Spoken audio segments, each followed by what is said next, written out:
Hello, everybody, and welcome back to the Math and Physics podcast. This is the episode number 17 or 16, I think? 17, I believe. Number 17? All right, we'll go with 17. I am your host, Parker. And I am Ray, and we welcome you to this podcast where today we're going to be talking about our experience in our physics laboratories and what we did and all the experiments and some fun stuff. So let's kick it off. Why'd you say it like that? Okay, sorry, not laboratories. Laboratories, is that what you meant? Yeah. Yeah, I'm sorry. Okay, so... I'm actually never sure about which one is the correct pronunciation. Is it laboratory? I've never even heard laboratory. So many people say, I don't know. Laboratory, laboratory. Laboratory. Either is fine. Yeah.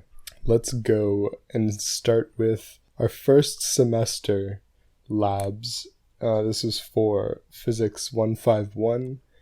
And so in 151, we talked about kinematics. Mm-hmm. We also went into rotational motion, as well as conservation of energy, and then special relativity. Did we have any labs for special relativity? I don't think we had any No, we didn't do any experiments. I think we were just given like theoretical data and stuff, right? Like theoretical muons and stuff entering the atmosphere. I remember because the entire lab was just like questions, like if you're going from one city to another city. Mm-hmm. Yeah, it was just questions. It wasn't really So it wasn't really like a lab. Nope. From our first semester, what was your favorite lab? I'm not gonna lie, I don't remember all of them. That's the truth about it, but I do remember loving the one about rotational motion because I don't remember what it was though. I don't actually remember the experiment. I just love remembering the fact after the experiment when we were calculating some stuff and we were calculating it based on the experiment. I was extremely satisfied because the data points like perfectly aligned up with the theoretical values. And that's actually why that was my favorite one. But I don't remember what we did. So in rotational motion, there's one with the flying pig. Yeah, I think it was the flying pig that I'm talking about. I think that's the one I'm talking about too. So that experiment was basically so much fun. There's a pig, like an electric pig with wings that flap, and we tied it to a string on like a metal support, and then if you got it to like spin on the string in circles, you can get it so it like doesn't stop spinning because of the wings somehow. And then you have to calculate basically, like you weigh the pig, and then based on like the approximate angle, like from the center that it's flying around, you have to like calculate the forces, the tension in the string. And we also have to calculate like the thrust from the wings. Yeah, as well as the centripetal force of the circular path that it's going on.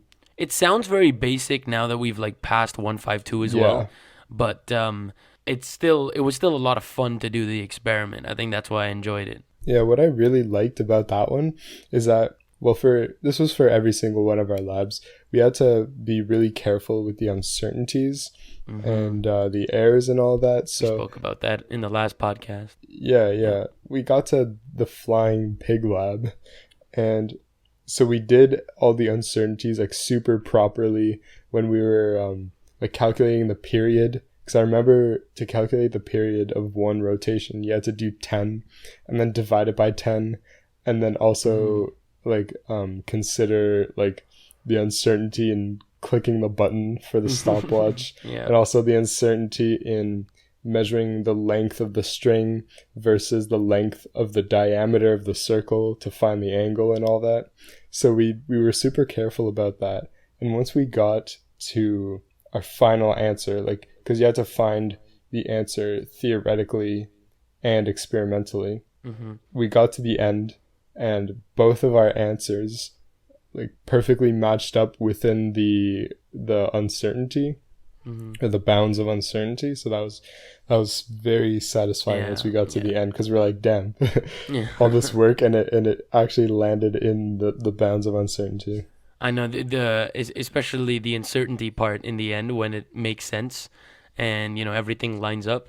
Oh, it's Yeah, so satisfying. It's so satisfying yeah, because I think like when we do labs, like we're actually applying our theoretical knowledge to physical systems, and when it yeah. works, it's like, you know what? All that studying kind of paid off. So, kind of gives you a reason to study, I guess. It was still super basic, but like I I mean, found it yeah, really but it was fun. still, I mean, yeah, the experiments weren't like something crazy, but they were still like, interesting. Yeah, there's also another lab in rotational motion. This was more for like torque, Mm-hmm. where we had a yo-yo, and then based on the position of the string, the yo-yo like rolled in different directions. I don't know Mm-hmm. if you did you do this one? We did the yo-yo one. Maybe it's not the same one you're Do talking you about. remember like pulling on the string in different directions, like Yeah, the yo-yo was yeah, resting on the table? yeah. Yeah, so I had a revelation in that lab because I was super confused. I was pulling on the string like to the right,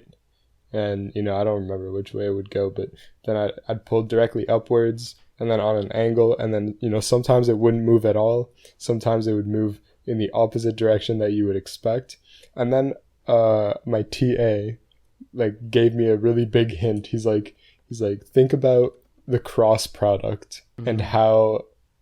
how the position of or the point of rotation and the where the force is being applied matters. And after like 5 minutes of just like playing with it, I realized I was like, oh damn, like like I used the right hand rule and I thought about where like the force was being applied, and then I could like perfectly predict where the yo-yo would roll and where it would just not move at all. And yeah, that was Mm-hmm. pretty cool. Mm-hmm. Mm-hmm. I think all the experiments are pretty dope that we do in like both the labs, to be honest, and Hmm. especially when like the TA like explains something to you, but they don't tell you the answer, but they kind of Yeah. hint it to you, and then you figure it out yourself. Oh, it just the satisfaction is just crazy. It's Yeah. crazy. There's also another one. This was also first semester. Oh no, Mm-hmm. wait. No, this was second semester. We did like simple harmonic motion, and I remember I was with my team, and our detector for like the distance detector, I guess, like wasn't working properly at all. We were looking at like other people's screens, and they had like perfect sine waves for their Mm-hmm. position Mm-hmm. graph, and ours was like all like super random and didn't make any sense. And yeah, we kind Mm-hmm. of got stuck with like the bad equipment there. But Yeah, for that one actually, especially, I actually remember that we were the first group to get the sine wave perfectly. We on our first try.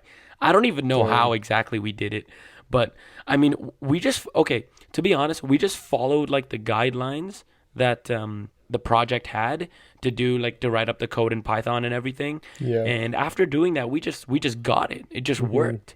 And everyone was like, "What? How did they get it first try?" And I hated being those guys because everyone hates that. But Wait, this was a coding lab? yeah, the one where we had to make sine waves. No, I'm talking about when you had the weight on the spring and Yeah, you had the wasn't detector underneath it. You didn't have was to code that. was that not a coding lab? That was on I don't remember the name, but you know the detectors that have like sample rates. Yeah, yeah, yeah. Like you set the sample rate, you start it, and then it detects like the distance from the detector of the mass, and then you record those results onto Excel. Oh, yeah. Okay, maybe. You don't use Python whatsoever. Okay, you know what? Never mind. Never mind. Let's just switch it to another experiment. Maybe I'm just forgetting. Okay, anyways, in second semester, we did stuff with voltage, Mhm. which we didn't even learn in class when we did the experiment. All we saw was potential. I think just like not electric potential, but just regular potential between Mhm. charges.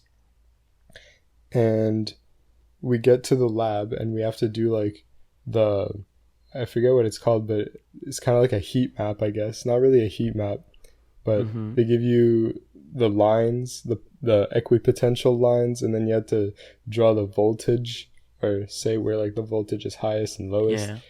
and I had no idea what I was doing because they didn't even like. I forgot, obviously, from last year. I didn't like remember from what we did in grade 12.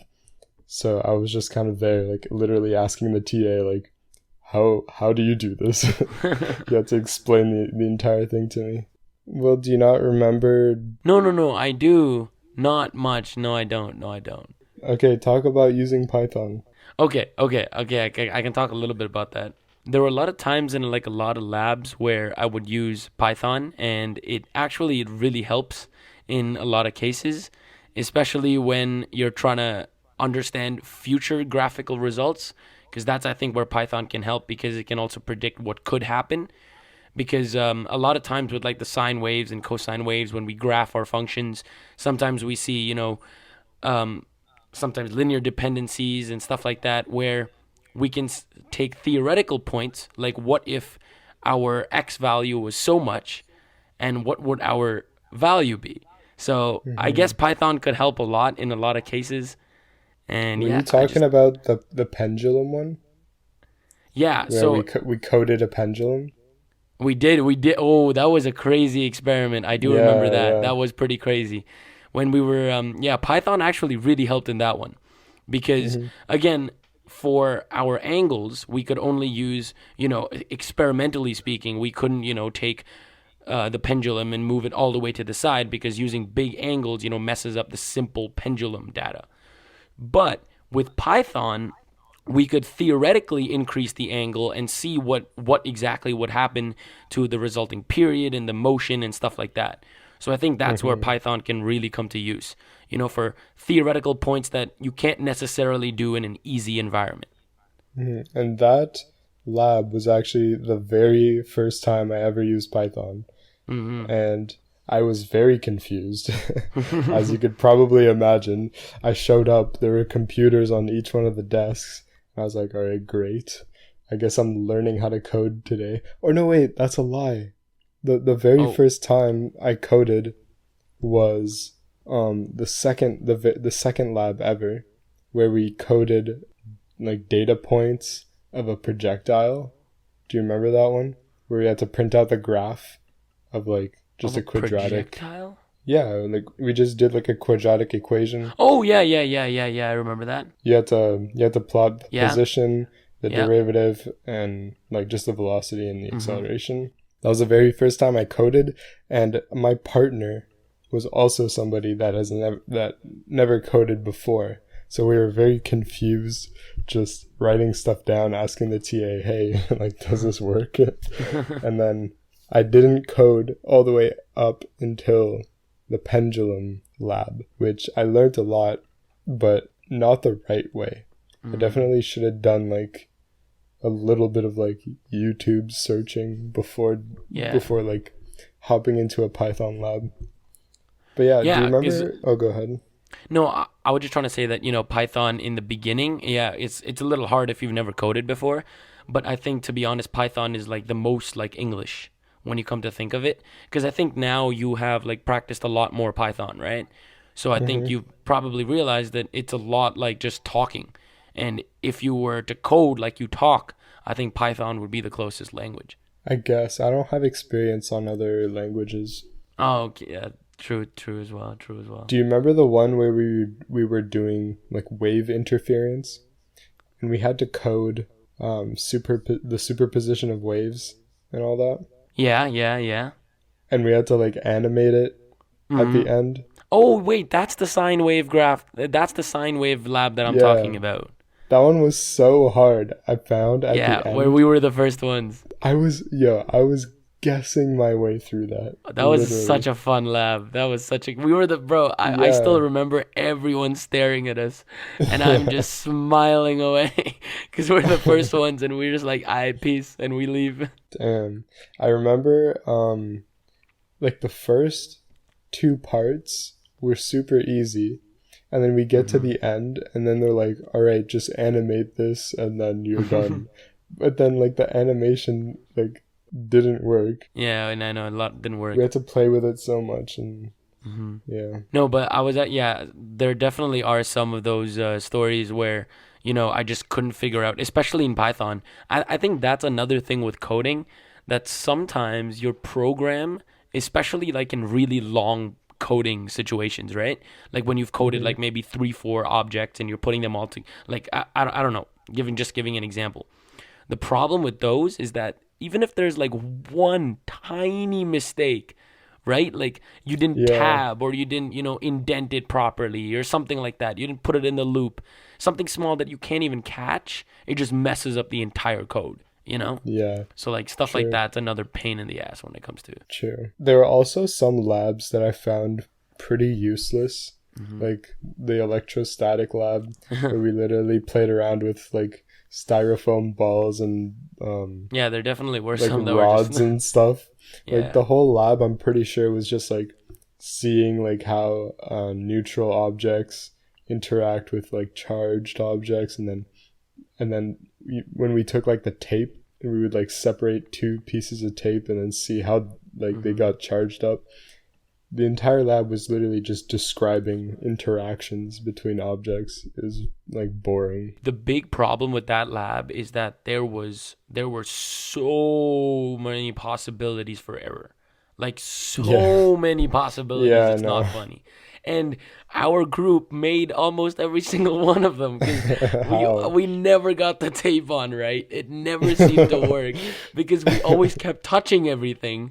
And Yeah. especially with electricity, it's not like you can't really lie about it, right? Like, oh no, I didn't touch it. I didn't like it, bro. It doesn't matter. The Yeah. experiment's gonna be messed up. It like you lying doesn't change the fact that you probably did touch it. So in Yeah. some experiments were completely useless because the error potential was just so high.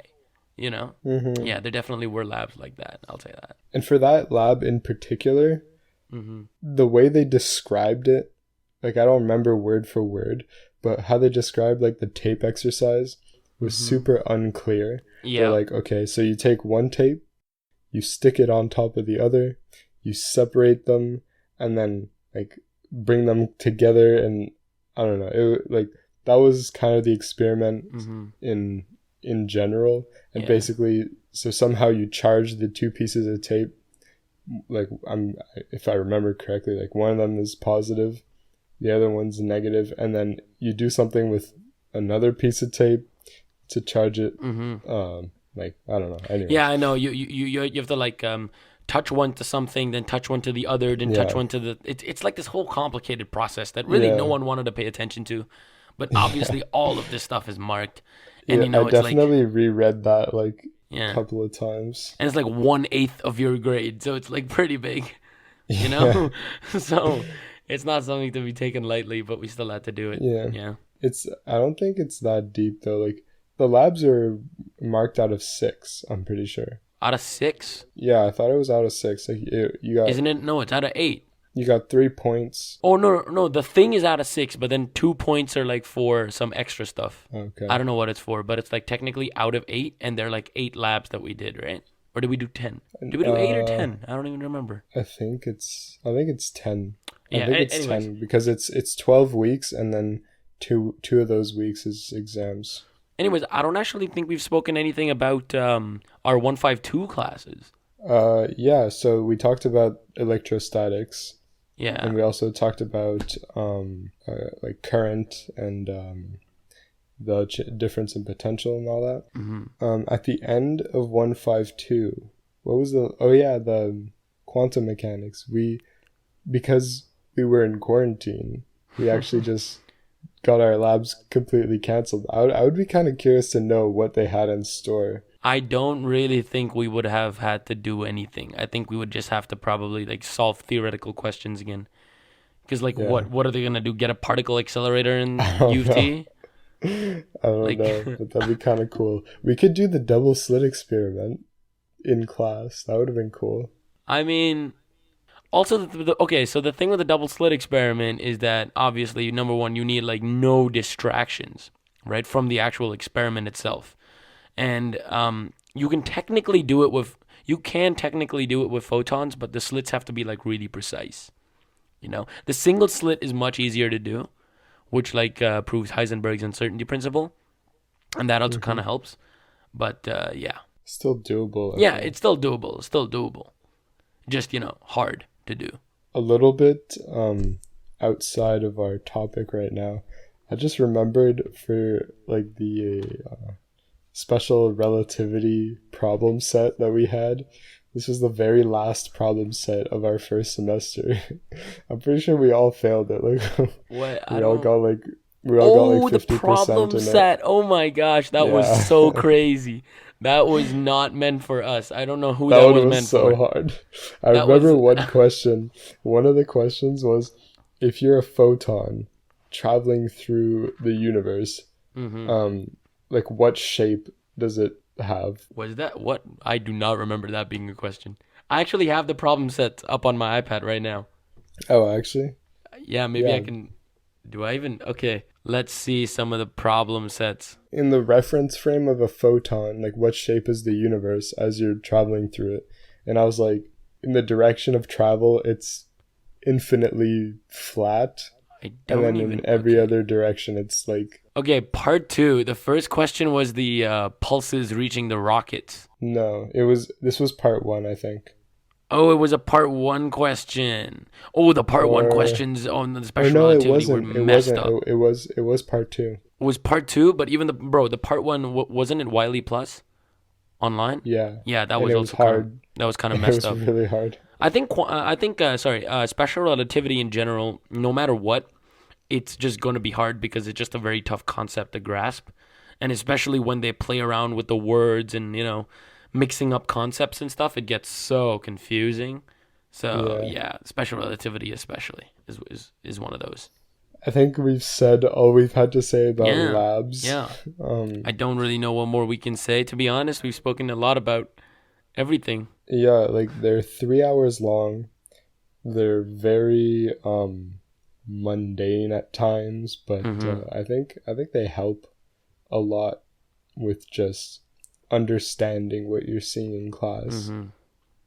And also, if you're going into like math and physics at U of T, I recommend doing.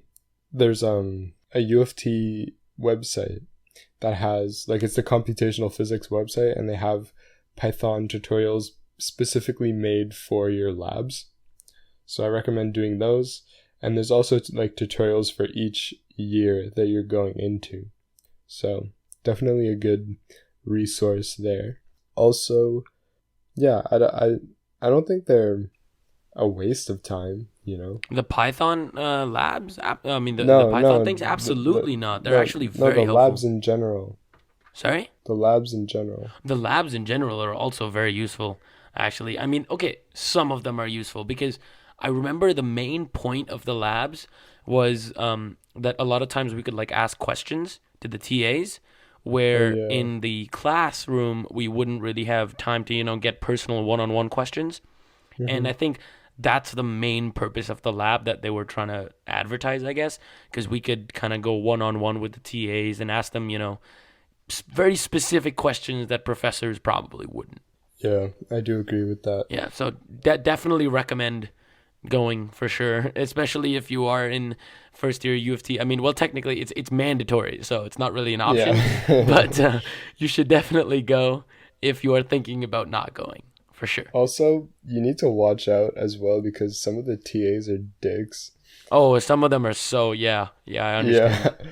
I remember like asking a question and the dude like looks at me as if like I'm supposed to know that like whatever my question was.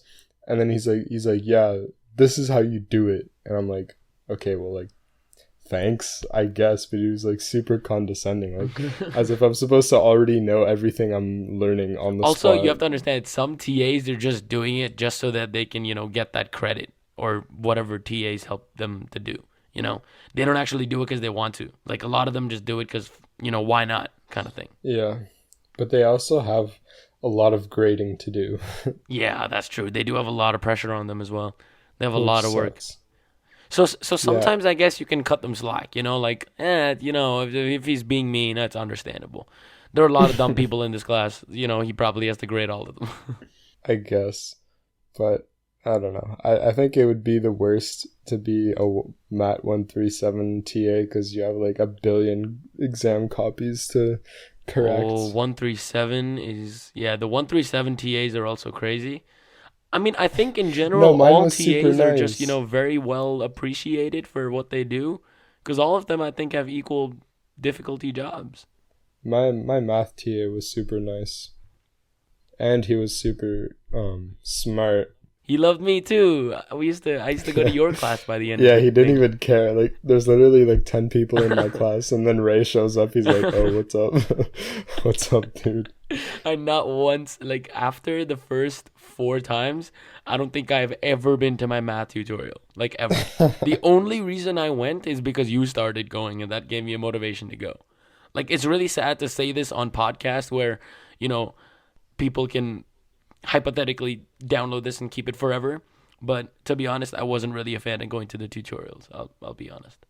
Yeah, I mean, to be honest, I learned a lot The math ones, I'm from saying. tutorials. I know the math one. I mean, even though they were really useful, it just felt that I could do everything that you guys were doing in the tutorials. I could just do that at home. Now, the fact that I didn't is another story, but I could have done them at home. You could I have. could have, is what I'm saying. All right, I think we're reaching the end of this Yep. podcast. This was fun. This was fun. Yeah, this was good talking about our labs today. What should we talk about next time? I think we already said what we're gonna. No, we promised we're gonna talk about this next time. Yeah. Yeah, Maybe the time after that we can talk about I think radiation, we're gonna talk cold about fusion. particle physics and reactions and stuff. Okay, yeah, sure. We can talk about that. We can also talk about cold fusion, radiation. You know, we were talking Yeah. about that stuff. We can talk about, yeah, we can kind of talk about like a little bit of physical chemistry next time, I guess. All right. A little bit. It all depends on how we feel. Yep. But so make sure to drop a like. Wait. How about this? How about like we include an email address in the description, and if you guys have any ideas for a future podcast, just We email said them that to us. last time. Did we say that last time? Yeah, we did. We have never put the email in the Yeah, description. we never put it. Yeah, so how about we put it this time Okay, so people we'll can do it? actually put it. We'll actually put the email this time. Yeah, I think putting the email would be a lot better. So just Okay.